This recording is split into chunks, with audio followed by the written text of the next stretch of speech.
Larkin's words, compulsions, destinies, hunger, serious, wise, and dead indicate some of the ideas Morrison had in mind for the Arkham Asylum graphic novel. He's not writing about a church, though. He's writing about a fictional house for the criminally insane that first appeared in a 1974 issue of Batman. Such is the method employed by Grant Morrison throughout the graphic novel. He takes conventions from the Batman comic books and treats them with the seriousness of literature and the vicious playfulness of experimental art. As Morrison explains in the 15th anniversary edition of Arkham Asylum, the story's themes were inspired by Lewis Carroll, quantum physics, Jung, and Crowley. Its visual style is surrealism, Eastern European creepiness, Clotow, Athod, Slavikmar, and the brothers Quay, etc. The intention was to create something that was more like a piece of music or an experimental film than a typical adventure comic book. Morrison certainly succeeded at not creating anything typical. Arkham Asylum begins with an epigram and an image. The epigram is from Lewis Carroll's Adventures in Wonderland. "But I don't want to go among the mad people," Alice remarked. "Oh, but you can't help that," said the cat. "We're all mad here. I'm mad. You're mad." "How do you know that I'm mad?" said Alice. "You must be," said the cat, "or you wouldn't have come here." Morrison not only embellishes the theme of madness with such an epigram, he also indicates that what follows will, like Alice's journey, resemble an illogical world of a dream. The image which accompanies the epigraph, albeit on the opposite page, depicts artist David McLean's stylized adaptation of the Moon tarot card. The moon, with its two foreboding black towers bracketing the glowing lunar form, represents, according to Morrison, trial and initiation, the supreme test of the soul, where we must face our deepest fears, confront them, and survive, or be broken. In the single image are encoded all the themes of our entire story. Morrison will repeat this image and the ideas embodied by it throughout the narrative, just as he will repeat the Alice in Wonderland motif and themes of madness. Certainly not all the stuff of a typical adventure comic. If anything, the techniques Morrison uses in Arkham Asylum bear a closer resemblance to the higher modernist poetry of T.S. Eliot, as best exemplified in The Wasteland, than anything in a comic book tradition. Morrison may not have been thinking about Eliot's The Wasteland when he wrote the graphic novel, but the parallels are numerous. Both rely on a fragmented narrative and disembodied voices. Both use the iconography of the tarot to provide symbolic unity. Both allude to the story of the Grail Knight Percival. Both contain references to the Vesca Pisces, the Jesus fish, and even some of the images from the poem are echoed directly in the graphic novel. If Morrison wasn't influenced by The Wasteland, then both he and Eliot were tapping into the same mythic structure, filtered through some of the same antecedent sources, such as Sir James George Fraser's The Golden Burrow and Jesse L. Wetson's From Ritual to Romance. Weston and Fraser's identify ritualistic patterns that connect various cultures together. They show how early pagan rituals became adapted by dominant religions of the world.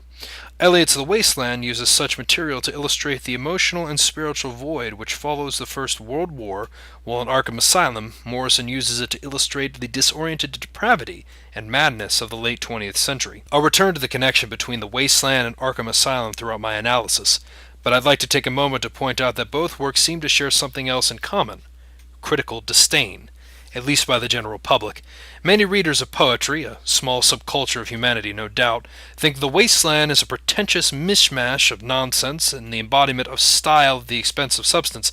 Likewise, many readers of comic books, another small subculture for humanity for sure, think Arkham Asylum is much the same way. Peruse samplings of reader reviews at Amazon.com, and you'll find negative comments like, "I couldn't tell who he was fighting, who he was talking about, or what I was looking at." And then the book ended. I kept turning back to the pages to see if I missed something. Frankly, the book wasn't worth the money. And, top this lack of any decent plot off with any really strained attempts of deep symbolism, just throw in lots of religion and philosophy for no good reason, and you have yourself a shocking bore. Some reaction is obviously heartfelt, but it clearly misses the point of Arkham Asylum. As Morrison indicated with the image of the moon card, the graphic novel is about trial and initiation. In many ways, it does contain a very conventional plot. Batman is the hero of the monomythic adventure, an epic quest that the variety found in the work of Joseph Campbell, in which a character descends into an unknown world, Arkham Asylum itself, confronts challenges, bad guys, overcomes obstacles, more bad guys, and returns to bring about the rebirth to the world through some kind of self-sacrifice. Batman wins in the end, but not without paying a price.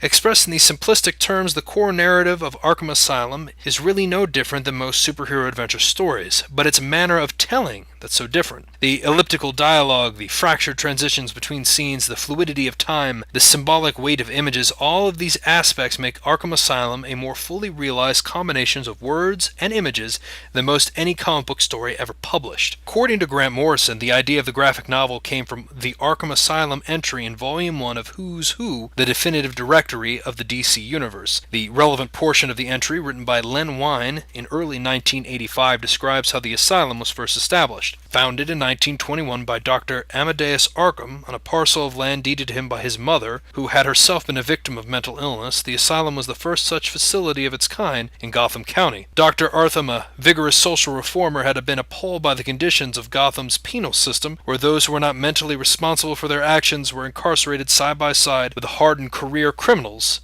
and he was determined to improve the situation. To that end, he transformed his ancestral home into a high-security mental facility and staffed it with some of the most prominent psychologists and physicians of the time. Ironically, one of Arkham's first inmates was one Mad Dog Martin Hawkins, who had been arrested and tried for the brutal murders of Arcus Amadeus's own wife and infant daughter, then not found guilty by reason of insanity. It is to Dr. Arkham's everlasting credit that he treated Hawkins with great concern and compassion, right up to Hawkins' accidental electrocution 2 months after his incarceration. In 1929, 6 days after the now legendary stock market crash, Dr. Arkham, who had lost his entire fortune in the crash, apparently went berserk and was subdued and arrested while attempting to electrocute his former stockbroker. Found not guilty by reason of insanity, Amadeus Arkham was committed to his own asylum, where he spent the remainder of his days carving indecipherable inscriptions on the floor of his cell with his fingernails while softly singing the battle hymn of the Republic. It occurs to me, says Morrison, that having one's wife and daughter slaughtered by a man named Mad Dog might have been sufficient cause for a nervous breakdown. So I decided to explore and expand upon the life of this throwaway character, and from the seed grew the story that became A Serious House on a Serious Earth.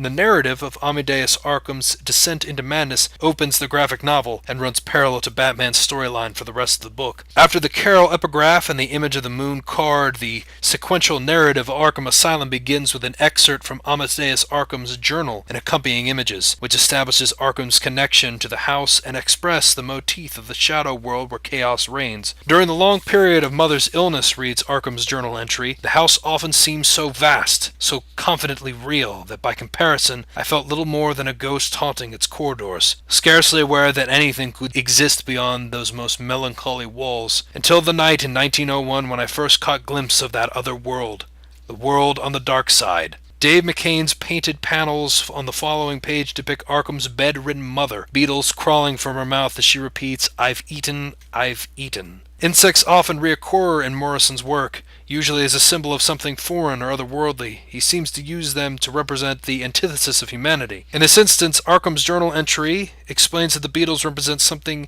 very different from what Morrison normally intends. Many years later, when I became aware of the significance of the beetles as a symbol of rebirth, I realized that she was simply trying to protect herself from something, in the only ways that made sense to her. Rebirth is a theme that will appear in a form of various motifs and symbols throughout Arkham Asylum. It's yet another connection to Eliot's Wasteland, which centers around the implicit question, how can life emerge from desolation? The same question might be asked about Arkham Asylum.